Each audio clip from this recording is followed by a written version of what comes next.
And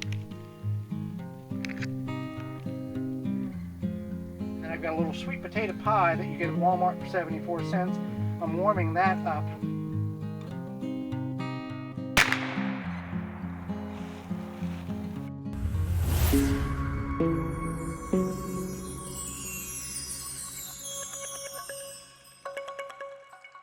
Welcome to Time by the Tent. Thank you for joining me on another weekend here up at the land. Almost there. It's a little after 4 o'clock on a Friday. Gonna get in the parking spot, change, and then head right to the stand. It's 49 degrees right now. Last video you saw, the last day we were up here, which was on a Monday, it was 22 for a low Monday morning, with a real wind chill of 10, and we had snow up here on Tuesday, about a half inch. And now it's 49 degrees and it's supposed to be a beautiful weekend. Got work done as quickly as I could for the week here, and gets dark about a little around 6 o'clock, so should have about an hour and 30, 35, 40 minutes to be up in the stand. And as you know, if you've watched any kind of deer hunting, it doesn't take but a few minutes. So the stand that I'm going in yesterday morning at 7:30, when it was 22 degrees in the woods, had a spike buck, which I've seen on the trail camera before, and walked 12 yards in front of the stand. So anything goes. I'm going to try to put anything on the ground at this point. I have a buck tag for bow, buck tag for gun, and a antlerless only, or a doe tag, or antlerless only tag for any type of weapon I choose to take that deer down with. So that's where we're at, and I will see you in the stand just as quickly as I can get there.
Okay, so I hit a deer. Here's the arrow.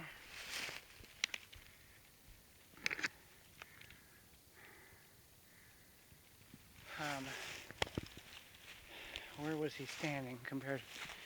He was here, and that's the stand right there, and he was quartering away, and I don't know how good of a shot I got on him. He was standing like this, and I shot, and he went that way, so I don't know what kind of blood trail we're going to have, if anything. I'll let you know whenever I find it. We have a deer down. A nice spike, in which I've been seeing on the trail camera, which it didn't matter to me.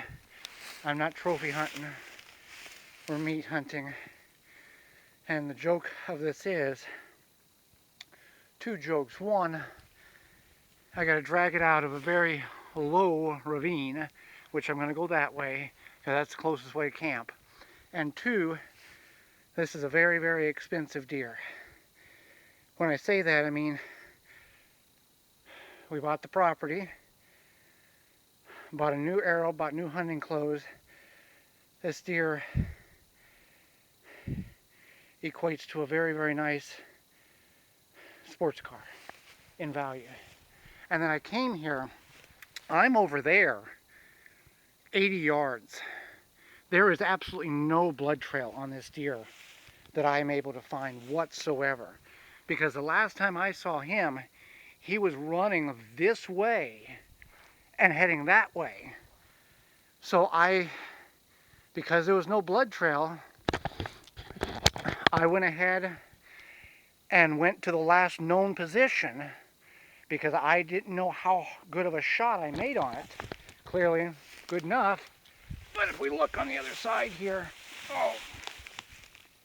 oh yeah, okay. So you could see he was quartering away, and I shot.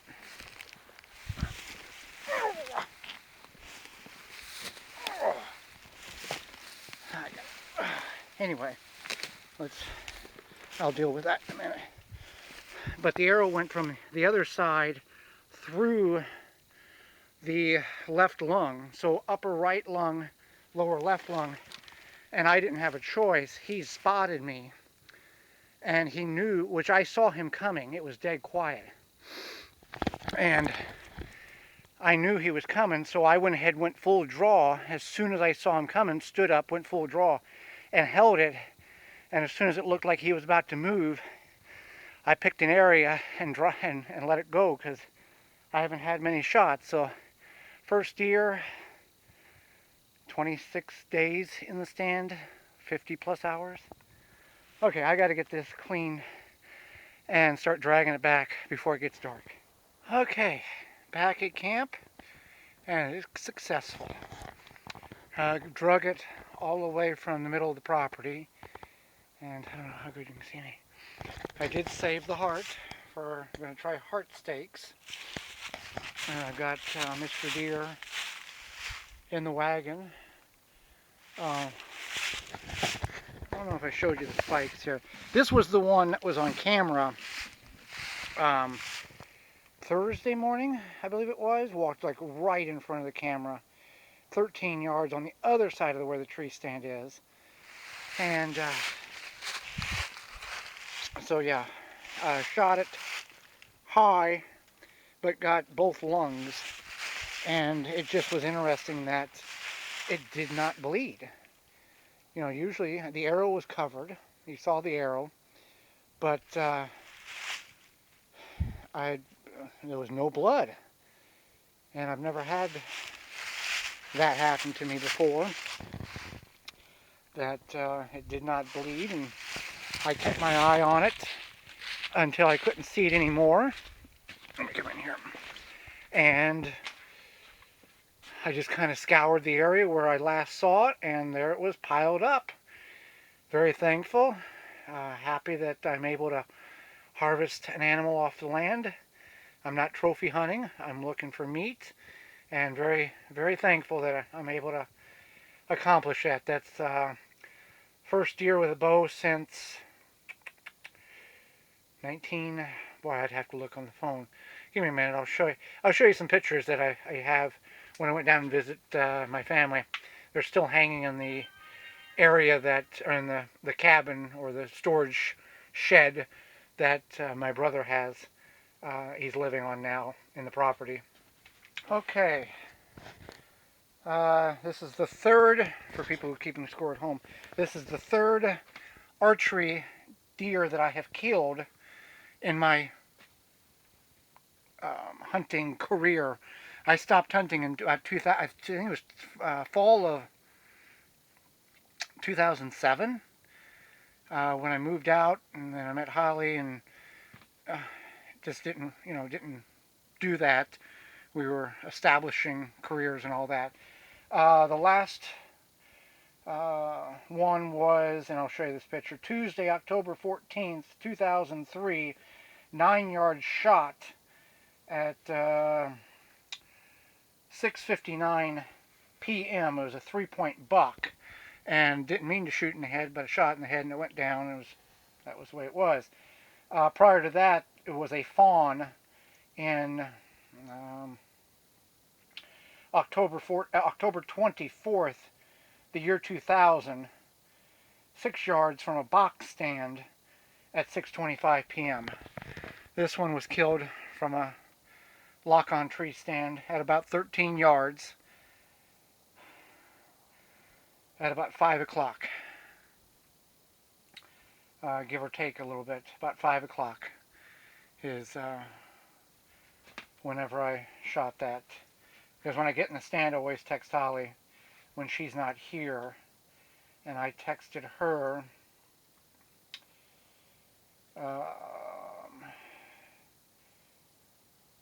in the stand 4:43. I told her I was in the stand, and then I notified her when I found the buck at 5:23. That's when I had a cell signal. So about 5 o'clock is whenever that deer came forward and presented itself.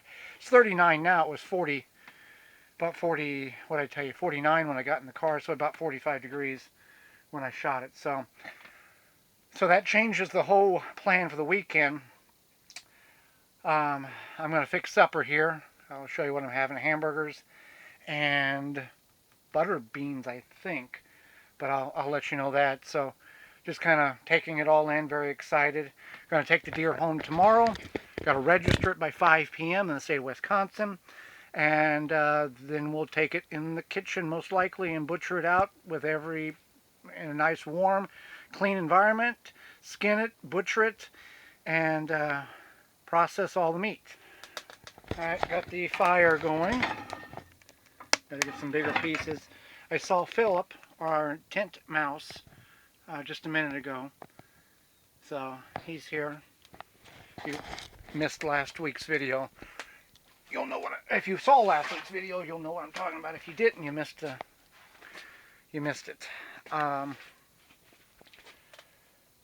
So now you don't get to, and now because I got the deer already, you don't have to listen to me complain the whole weekend how I haven't seen a deer.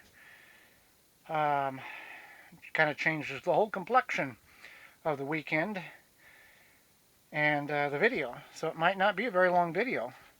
But if you made it this far, hey, I greatly appreciate you choosing my video, choosing Holly and I's video to watch and be entertained by, maybe learn something from, or learn what not to do. Pick up some tips for a permanent campsite, or just enjoy through us camping and hunting and harvesting animals from your property. And you can like and subscribe. That helps it. We're trying to get our numbers up, to just be honest, to get monetized on this channel here, to help support some of the things that we're doing here at camp. So you don't have to give us money, you don't have to do any of that. You watching helps build the minutes, and you subscribing helps us get where we want the channel to be. So got to get this fire going here inside, get it stoked up, then get the fire outside going. And I think we'll shoot the gun. I won't hunt in the morning, but I will sight in the shotgun. Try that again. We tried it last week. I got some more bullets. I want to make sure that I'm doing my shooting right, and if the gun is off, then I will adjust accordingly. Get that sighted in real good, and then head home. So a little bit more on that deer, because everything happened so quickly, and I don't have a film crew with me to document every move, so I replay it in my head.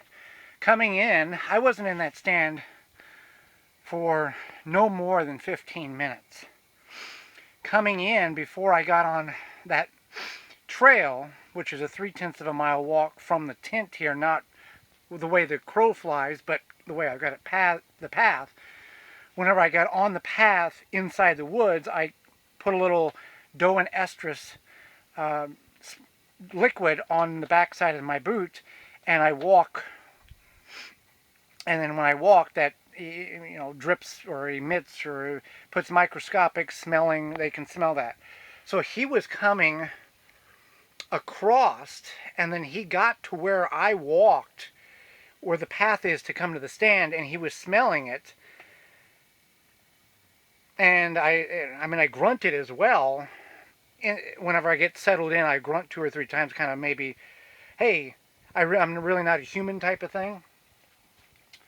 And then the way I shot, I mean, I had to shoot. He was already quartering away, and I just kind of put the pin on him and let it go, and it was meant to be. That was the deer for me. So, okay, enough of that. Um, I've got 3 hamburgers here. Gonna put barbecue sauce on it.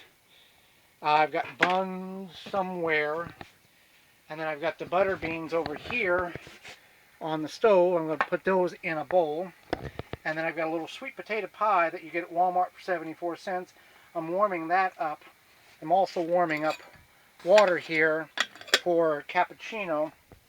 And I've got some strawberry, what is this, bubble strawberry flavored, natural flavored water or something like that. And then some crunch flavor pack for that. Oh, there's my buns. There they are. Okay, so that's what I'm doing. I'll catch back up with you in a little bit. Okay, so it's 10 after 10, and I'm getting things together. I might as well go out tomorrow morning. It's going to be 24, 25 degrees.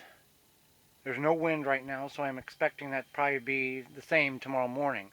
I mean, I'm less than 700 feet across. I mean, there's longer walk, but as the crow flies, I'm less than 700 feet from a tree stand. So it makes no sense not to go up in it. At least stay up until 8 o'clock or so. Come back here. I want to fire the shotgun, get it sighted in, or see where we're at, where I can take my time and do it, and then pack up and head home and butcher the deer out at the house. So it appears I've got everything sorted out from what I had this evening when I killed the spike buck, and I didn't lose anything. So that is positive there. So, that being said, hope nothing happens tonight. If it does, I'll let you know. Otherwise, I will see you bright and early tomorrow morning in the tree stand. We can only shoot a doe if one comes by. So, I had a buck tag for a bow and a buck tag for shotgun or firearm. And then I have an antlerless only, which I can use for, in the state of Wisconsin, you use any type of weapon that you can ethically take a deer with. And I can use that on the doe. So whether I get one with a bow or in 2 weeks with the firearm, it could go either way. So nice and warm in the tent. I don't know how warm we're at, but I'm sweating a little bit. And the thermostat here shows we were up in the middle for a while, the yellow, and now it's dropped back down. But I've got things drying out from the sweat. I know it's going to be scented, but I can take it home and wash it with scent-free soap. That's the Arrow. I don't know how you've seen it out there, but I didn't clean it off. I'm going to leave it alone. And then that's the plan here. And we'll see you tomorrow morning. Good morning from a very cold tree stand. Hard frost this morning. 25 degrees. Moon still. No wind at all. You can hear the occasional crow. Hear the air move when birds fly over, but that's it.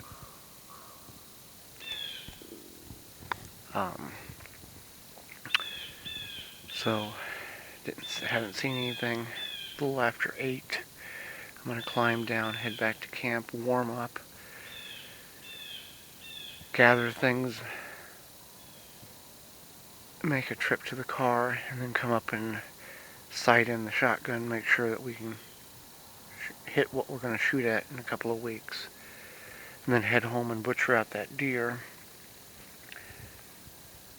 and call it a successful weekend. So I will see you back at camp.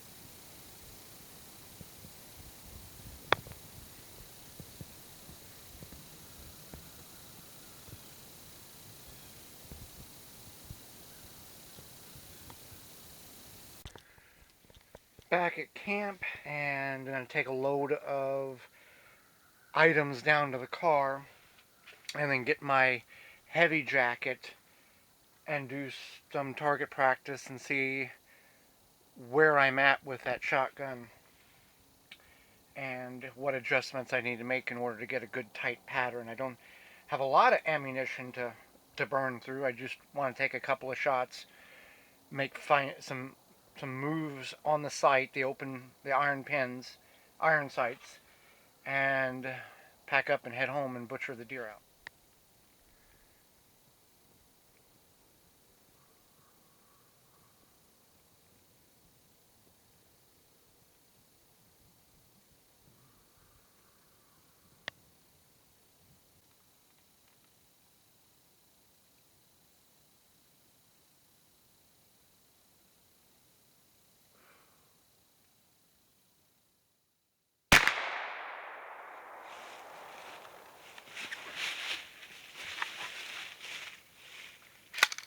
I set this up a little different. I've got 2 logs as a base, a comforter, and 2 pillows instead of buying a whole, system.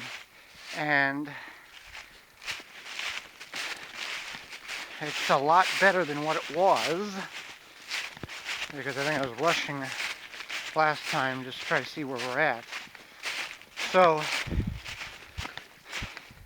I was aiming at the orange, and I hit a little high and to the right. Very certain that was me jerking it slightly, but I am going to make a minute adjustment, take one more shot, and we're going to call it good, because that would be a fatal shot. And obviously you're freehanding it in the stand, so you're going to you're going to have error there, but just one minute adjustment, pack it up, and head home. Okay, there we are at 30 yards. That's the last shot there. That was the first shot. That was the last shot last week. And I know I was moving, I had taken not enough time to shoot. So that was there. I adjusted the sight down and to the left, because with guns, that's the way you do it. With archery, it's the opposite. If you need to go right, you move right, and the whole thing. So that I'm aiming for there, hitting that at 30 yards. And you say, why 30 yards? Why not 50 or 100? Because there's no need to sight it in at 50 or 100 in the woods that I'm at. The longest shot that I'm possibly going to have is probably 50 yards on the rare occasions. That deer I got yesterday was at 13 yards. I've had deer on the trail camera that ran underneath that stand, buck chasing a doe.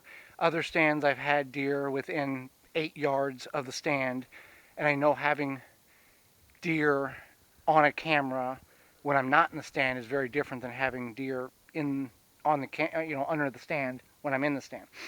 But also when the leaves have dropped here, there's opportunity for a 30, maybe a 50-yard shot, and at 30 yards, I can confidently know that I can take a 50-yard shot if I need to, and ethically dispatch the animal.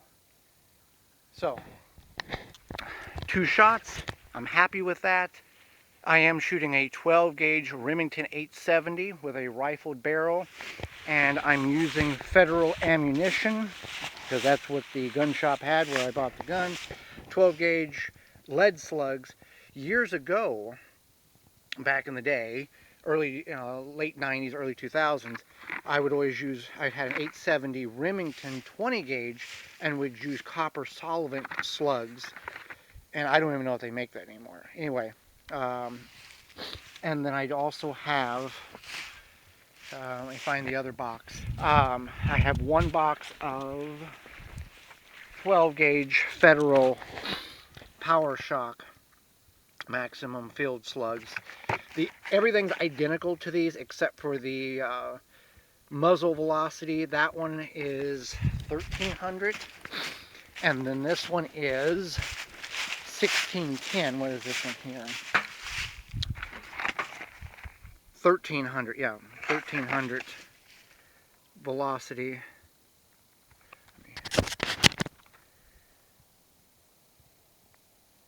Versus,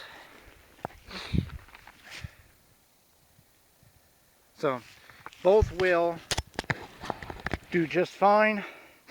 The blue box has a little more power, and it was half the cost of the gold box. Walmart was like $4.49, and the gun shop was, I think, was $7.98 or something like that. So very happy with that. I'm confident we got that sighted in, and take this home, butcher it. Obviously, I'm not going to film how to butcher it. There's multiple videos online that have very precise and excellent instructional videos on how to butcher out a deer. So I'm going to get things put together, and then I will see you. Well then, my friends, thank you for hanging out with me on this very short, abbreviated, but successful weekend, as we were able to harvest the first deer on the property and the first deer of the year with a bow at 13 yards, and I only ran 80 yards, and I was able to get it, and it was ethically taken, and the shotgun was sighted in. So if you made it this far, thank you very much, and why don't you put thankful in the comments below so I know you made it this far.